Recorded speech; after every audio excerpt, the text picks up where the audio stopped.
Hey guys, it's David. Not too long ago I had made a video about replacing the idle air control on this 1999 Dodge Ram 1500. This is the Laramie SLT. It's got the Magnum V8 in it. It's a 5.9 liter 360 engine in it, V8.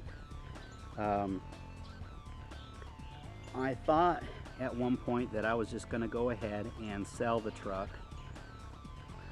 Somebody who does landscaping or construction or out to a farm. It's still roadworthy. It's got a lot of good life in it. It's got 164,153 miles on it at this point. I really don't drive it that much. At best I might haul something with it, but right now it just sits, and I start it up every week and I put it in drive and reverse, just to keep everything stirred up good enough. But then I thought, well, you know what, there was a lot of people that were really benefiting from the idle air control videos that I made on it.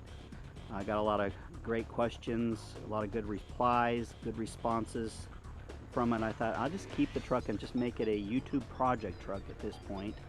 So I'm going to continue to do some work on it. I'm going to just kind of go through the truck right now and let you know some of the projects that are going to be going on with this truck over the course of the next year. I'm going to do this as I get money to do this project. So first let me say I'm going to make a blog on it too, and I'm going to put the link in the description below. Be sure to subscribe to my channel so that you can keep updated to the projects that I do on this truck. Like the video if you like it. You know, I mean, it helps get the word out for other people who have this model of truck that might have the same problems. But anyway, we're going to go through it real quick and let you know what's going on. Okay, so the first thing I'm going to do is replace the rotors.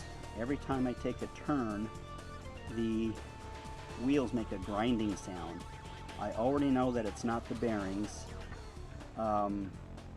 I know that it does need new rotors and brake pads at this point, so I'm going to go ahead and get those taken care of.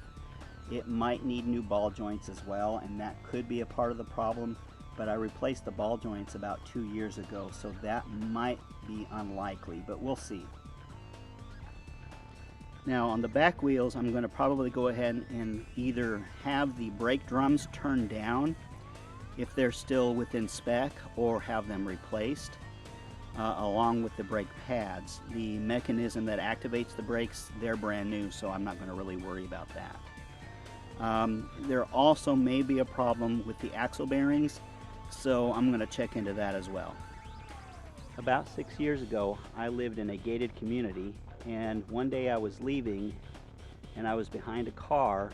The car made it through the gate and stopped about 6 yards short of the white line that you enter into oncoming traffic.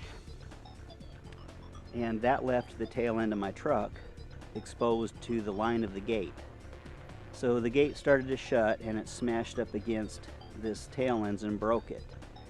Ever since then, I've had to replace the reverse light because weather gets in there and it burns it out. So I'm going to go ahead and make a video about replacing this tail ends. Okay, the next thing I'm going to do is work on this door lock. I have a remote right here, and when I hit the unlock button, all it does is make a noise. It doesn't go up, it doesn't go down. I can pull it up, and I can hit the down button, and it doesn't lock. All it does is just make a bunch of noise. So I think the actuator is working. So it might be that the linkage is disconnected for some reason. There could be a broken part somewhere in the mechanism. I really don't know, but I'm going to tear off this door panel and I'm going to look into it and see what's wrong with it and see if I can't make a repair, if not replace the part. Okay, next thing I'm going to do is replace the water pump in it. It is making a whining sound. It's not leaking or anything, but when you look at it, you can see that the water pump, when it runs, it is kind of coming away from the engine block. So it's like the bearings are loose in it, and I think that's what the whining sound is coming from, from the bearings. So I'm going to go ahead and tear out the front end of this truck and go ahead and replace the water pump in it. I'm also going to replace all the spark plugs and the spark plug wires and anything that is replaceable as far as the electrical system is concerned that fires the spark plugs. It doesn't have a distributor, it's all electronic, so I'm going to just check into those things because it was misfiring quite a bit and it was causing a check engine light to come on. The check engine light at this point doesn't come on anymore because a friend of mine and I got together, we pulled out all the spark plugs, we cleaned them off.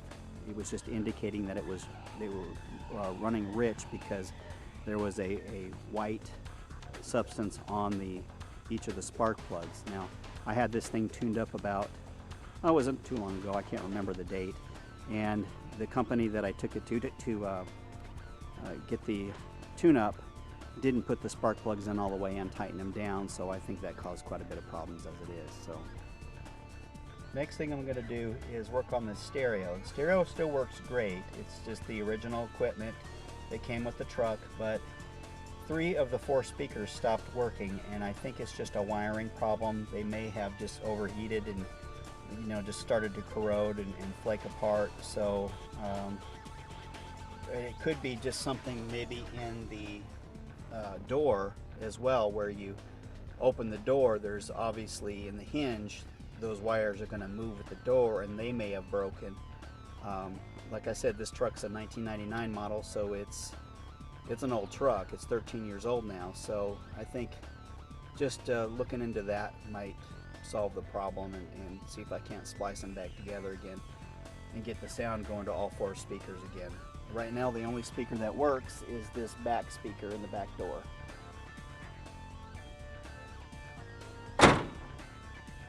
So anyway guys, that's about it right there.